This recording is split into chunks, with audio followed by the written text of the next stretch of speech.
16 years ago tomorrow, after a full-term, supposedly perfectly healthy pregnancy, my husband and I expected to hear nothing other than, "It's a boy." Instead, we heard, "This baby is dead." I can tell you that as humans, we have one word that supposedly covers this experience: grief. I can also tell you that in the same way my heart broke open with my son's birth death, living this experience also broke open my definitions of grief. Grief really forced me to live a creative life, and even though I'm an artist, I'm not talking about art making. I'm talking about the amount of creativity it takes to find reasons to get out of bed the day after your son has been cremated. This is heart-making.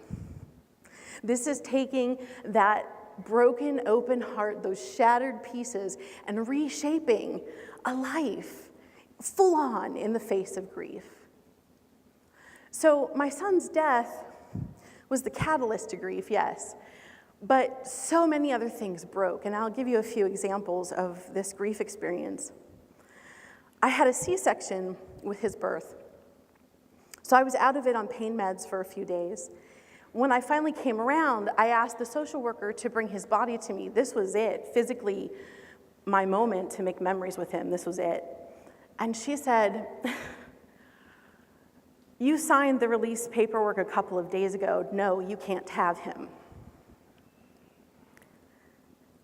A few days later, my husband and I go home from the hospital, and my husband continues to take his paternity leave because I'm recovering from surgery, and we're all grieving, frankly. And his boss calls our home and actually says these words: "We don't understand why you can't come back to work. It's not like you brought a baby home or anything." Now understand, my husband and I really thought we had put supports in place for ourselves. Parents groups, prenatal yoga class that would transition into mommy and me class. But on the flip side of my son's death, do I go to the mommy and me class as the only mommy whose baby is dead and hope that they know how to deal with me? So death, yes, catalyst to grief, but so many things broke. My identity, am I still a mother? A sense of livelihood. How does my husband go back to work in that environment? Even self-care. Where do we turn for it, right? Now, all of this started to get internalized. I started to take on a lot of shame. Why weren't we doing this right?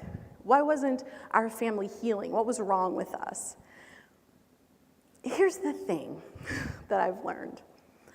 These experiences are not individual. We're not pulling this stuff out of nowhere. We are individuals having this grief experience, but it's always happening within a kinship system. It is always happening in social relationships, in social contracts that shape what our grief experience is going to be like, a culture of grief. And some of that is broken, and I'll give you a few examples.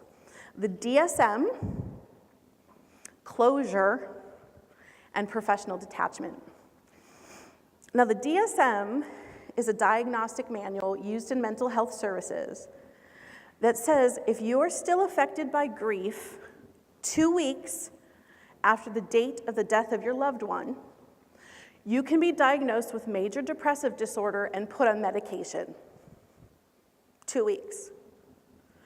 When did we get into the business of prescribing timelines for people? And closure, this is so ingrained in the pop culture, even though there's a lot of theory and research that rails against it. And if you think about it, when your grandmother dies, your mentor, you loved her, does anyone say to you, "You know, you really need to stop talking about that dead woman. It's not healthy to keep talking about her"?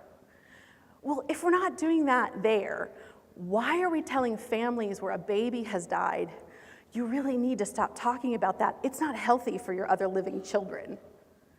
And professional detachment, I don't know about you all, but the last thing I wanted was a professional who was detached. I wanted a human who is engaged with caregiving. So this all brings me back to heart making. How do we individually get and stay creative with our grief experiences? I'll give you one example from my story. I went for mental health services after my son died.